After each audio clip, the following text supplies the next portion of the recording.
माझा परिचय मी पुन्हा एकदा देतो, कदाचित 10वीच्या मुलांना माहिती आहे. मी सेवानिवृत्त प्राचार्य गव्हर्नमेंट आयडियावर होतो, दत्तात्रय आहे. बेसिकली मी इलेक्ट्रिकल इंजिनियर आहे. सुरुवातीला 2 वर्ष कोयना जलविद्युत प्रकल्पावरती विद्युत अभियंता म्हणजे इलेक्ट्रिकल इंजिनियर म्हणून काम केलं. त्यानंतर 1 वर्ष चंद्रपूर थर्मल पॉवर स्टेशनला इंजिनियर म्हणून काम केलं. त्यानंतर 13 वर्ष गव्हर्नमेंट टेक्निकल कॉलेजला लेक्चरर म्हणून होतो. दरम्यानच्या काळात मी इन्स्टिट्यूशन ऑफ इंजिनियरच्या एक्झाम्स दिल्या आणि MPSC थ्रू माझं प्राचार्य पदावरती सिलेक्शन झालं आणि प्राचार्य पदावरती 22 वर्ष सेवा केल्यानंतर ऑगस्ट 19 मध्ये मी सेवानिवृत्त झालो आणि तेव्हापासून मी इंडियनला मोटिवेशनल स्पीचेस देत असतो. त्यामुळे माझे सर्व व्याख्यान हिंदीमध्ये आहेत. तर मागच्या वेळेस मला वाटतं मी आत्मनिर्भरता या विषयावरती लिहिलेलं होतं. आता यावेळेस मी समृद्ध विचार या विषयावर बोलणार आहे. तो फ्रेंड्स, किसी व्यक्ति ने एक बार एक विद्वान से समृद्धि का रहस्य पूछा, तो विद्वान ने बड़ा ही संक्षिप्त उत्तर दिया, समृद्ध विचार. कितने हैरानी की बात है, कितने जटिल प्रश्न इतना सरल है. उत्तर जितना सरल उतना ही सुनिश्चित. कितनी सरल और सुंदर बात है कि जिस व्यक्ति के विचार समृद्ध हो गए उसके परिवार में ही समृद्धि हो. अब एक छोटा सा सवाल हम यहाँ उठाते हैं, क्या आप अपने भाग्य को बदलना चाहते हैं? यदि हाँ, तो क्या सड़े गले और रूढ़िवादी विचारों को चलते आप अपने भाग्य को बदल सकते हैं? इसका सटीक और संक्षिप्त उत्तर नहीं. यदि हमें अपने भाग्य को बदलना है, उसे जगाना है, उसे चमकाना है, तो सबसे पहले हमें अपने विचारों को बदलना होगा. विचारों में जागृति लानी होगी, विचारों को रोशन करना होगा, तब कहीं इस प्रयास में सफलता प्राप्त कर सकते हैं. किसी भी आदर्श को क्रियात्मक रूप देने के लिए आवश्यक है कि आप उस आदर्श अथवा ध्येय को अपने व्यक्तित्व का हिस्सा बनाओ. यदि आपका ध्येय अथवा आदर्श आपके साथ बना रहे तो इससे आपको प्रेरणा प्राप्त होती रहेगी. आपने देखा होगा, I am now expecting answer from you. Friends, आपने देखा होगा कुछ प्रभु भक्त अपने इष्ट की मूर्ति या कोई चित्र सदैव अपने साथ रखते हैं. यह क्या है? यह अपने इष्ट की स्मृति सदैव अपने मन में रखने की इच्छा है. फ्रेंड्स, इसी प्रकार हमें भी अपने कर्तव्य और लक्ष्य का ध्यान सदा बनाए रखना चाहिए.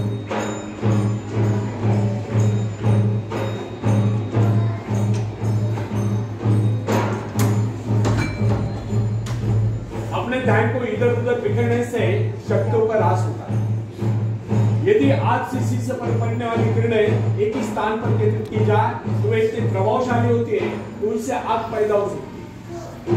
जबकि अव्यवस्थित और बिखरी हुई अवस्था में वे किरणें इतने प्रभावशाली सिद्ध नहीं होती. इसका भी यही कारण है, जब वे किरणें एक ही स्थान पर होते हैं तो उनके संपूर्ण शक्ति का स्थान एक केंद्र बिंदु होता है. लक्ष्य साधन के लिए एकाग्रता बहुत आवश्यक है. इधर उधर के अनावश्यक कार्यों में लगकर व्यक्ति अपनी क्षमताओं को नष्ट कर देता है. यदि व्यक्ति का आदर्श स्पष्ट रूप से उसके सामने बना रहे तो इससे उसे प्रेरणा प्राप्त होती है. इसलिए समृद्ध बनने के लिए आवश्यक है कि हमारे मन में निरंतर समृद्ध बनने के विचार बने रहे. यह विचार हमें अपने आदर्श की ओर बढ़ने के लिए प्रेरित करते रहेंगे और सजग जागरूक होकर अपने आदर्श और लक्ष्य प्राप्ति के लिए प्रयत्नशील रहेंगे. सजग रहने से व्यक्ति कभी अवसर नहीं चूकता है. जिस कार्य की सदैव याद बनी रहती है, स्मृति बनी रहती है, जिसके विषय में व्यक्ति सोचता ही रहता है, उसको लेकर नए नए रास्ते में उसके सामने आते रहते हैं. फ्रेंड्स, यह सृष्टि बड़ी ही विशाल और अनंत है. प्रकृति के भंडार असीमित है, उनकी कोई तुलना नहीं है. और प्रकृति का ऐसा भी कोई नियम नहीं कि उसके उस भंडार पर किसी एक का अधिकार हो. उस पर सबका समान अधिकार है. मगर उस खजाने को पाने के दावेदार सभी नहीं. उसे पाने के दावेदार वे लोग हैं जो उत्साही है, जिनमें हिम्मत है, हौसला है, जो आत्मविश्वास है, जिनमें कुछ नया करने की क्षमता है. अकर्मण्य, निरीह, मूढ़ और डरपोक या आलसी लोगों को न तो उसे पाने का अधिकार है, ना ही वे उसे पा सकते हैं। ये तो उसे मिलेगी जिसने अपने भीतरी शक्ति को जान लिया है।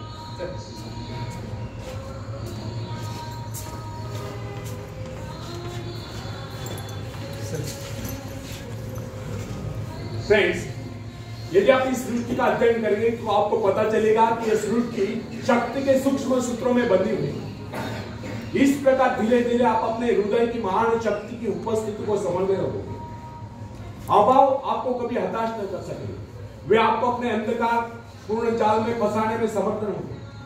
हमारे संस्कृति का संदेश भी यही है कि आप अपनी व्यक्तिगत चेतना को जितना विस्तृत करेंगे, अपने आप में महान स्फूर्ति का अनुभव करते जाएंगे। पर ब्रह्म के साथ तादात्म्य स्थापित करने वाली ये स्फूर्तिदायक चेतना ही वास्तव में सुख है, और इस चेतना के क्षीण होने का नाम ही दुख है। यदि सुख सृष्टि से एकाकार रूप होने से उत्पन्न होता है, तो दुख सृष्टि से विचिन्न एवं विलग होने से उत्पन्न होता है। जो व्यक्ति अपने आप को सृष्टि की विशाल चेतना का अंश मानकर नहीं चलता, उसे ऐसा प्रतीत होता है वह संसार में अकेला है, अनंत अस्तित्वपूर्ण समुद्र में भटकती हुई एक इकाई नाव है। अकेलेपन का यह विचार व्यक्ति को असहाय और बेसहारा बना देता है। वो अपने अस्तित्व को क्षुद्र समझ लेता है, वो अपने आप को नितांत असहाय अनुभव करता है। इस प्रकार की परिस्थिति में दुख का जन्म होता है। जब जब भी व्यक्ति अपने आप को सृष्टि से अलग कर लेता है, तब तक वह दुख उठाता है। वह स्वयं को अकेला महसूस करके भयभीत होता रहता है। होगा भी क्यों नहीं, सृष्टि से नाता तोड़कर उसने स्वयं को अकेला जोड़ लिया। इसके विपरीत जिस व्यक्ति ने सृष्टि से अपना संबंध जोड़ रखा है और तारतम्य बनाया है, वो स्वयं को कभी अकेला नहीं समझता। उसे ऐसा अनुभव होता है कि प्रकृति निसर्ग उसका सहयोग करे। वो अपने आप को समृद्ध अनुभव करता है, क्योंकि प्रकृति के प्रति उसका दृष्टिकोण मित्र भाव का होता है। वो विराट सत्ता का एक अंश दिखाई देता है। यही भाव व्यक्ति में शक्ति और आत्मविश्वास पैदा करते हैं। आत्मविश्वास क्या है? अपने भीतर मौजूद शक्ति का एहसास ही आत्मविश्वास है। जो व्यक्ति अपने आप को सृष्टि से अलग कर लेता है, वो आत्मविश्वास से हीन रहता है। उसे प्रकृति के प्रति कभी स्नेह भाव नहीं होता। वो प्राकृतिक प्रक्रियाओं को अपरिचित और अपने प्रति षड्यंत्र मानता है। ऐसी स्थिति में प्रकृति के अनंत धन स्रोत, अनुपम सौंदर्य एवं समाप्त न होने वाले खजाने उसके लिए नहीं रहता। जिसे स्वयं पर विश्वास नहीं होता, वह किसी पर भी विश्वास नहीं करता। उसे ऐसा लगता है कि सब उसके दुश्मन है, सब उसका अहितचार है। अब आप ही बताइए कि ऐसा व्यक्ति अपने आप को समृद्ध कैसा अनुभव कर सकता है, जिसका अकेलापन और अविश्वास उसमें हीन भावनाएं पैदा कर देते हैं। ऐसा व्यक्ति कभी भी अपने भाग्य का निर्माण नहीं कर सकता। फ्रेंड्स, प्राय लोग ऐसे कहते सुने जाते कि संसार की रचना इस प्रकार हुई कि यहाँ केवल कुछ लोग ही धनी और समृद्ध रह सकते हैं। शेष लोगों को अनिवार्य रूप से साधनहीन, निर्धन और दूसरों का मोहताज रहना पड़ता है।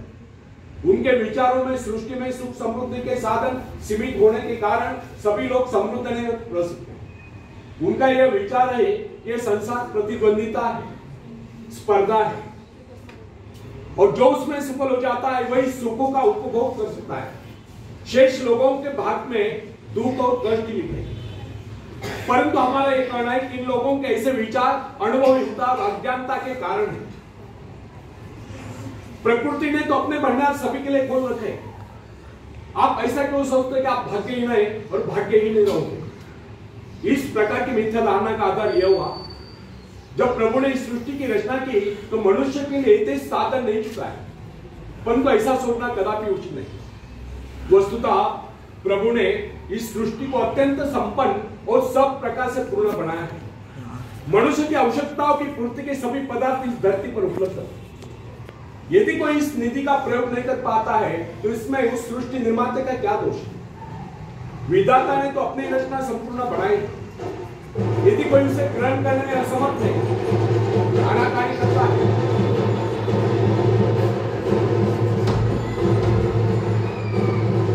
आनाकानी करता है, आलस्य में पड़ा रहता है, तो वो जगन्यता क्या कर सकता है? फ्रेंड्स, कहावत प्रसिद्ध है, आप घोड़े को पानी तक ले जा सकते हैं या पानी लाकर घोड़े के सामने रख तो सकते हैं, परंतु उसे पीने के लिए विवश नहीं कर सकते। यदि घोड़े को प्यास लगे तो पानी पीकर प्यास तो उसे ही शांत करनी होती है। अपने गर्दन को झुकाकर पानी में हो तो उसे डालना होगा। प्रकृति को दोषी ठहराने में वास्तविकता में कितनी भिन्नता है, इसका एक उदाहरण याद रखिए। अन्न जीवन की सबसे आवश्यक वस्तु है। शरीर रूपी भट्टी के लिए वह ईंधन का काम करता है। संसार में निर्धनों की प्रमुख समस्या दो की रोटी है। कुछ लोगों का यह कहना है कि अन्न की कमी है, क्योंकि धरती उतनी उपजाऊ नहीं, खेती के लिए इतने साधन नहीं, समय नहीं है। परंतु यह धारणा निर्मूल है, क्योंकि कृषि विशेषज्ञों का यह कहना है कि आज भी विश्व में बहुत सी भूमि बिना जुती पड़ी है। यह भूमि अत्यधिक उपजाऊ है, क्योंकि अभी तक इस भूमि में खेती नहीं हुई है, इसलिए उसके प्राकृतिक उर्वरा तत्व अर्थात नैसर्गिक सुपीकता अभी तक उसमें सुरक्षित है।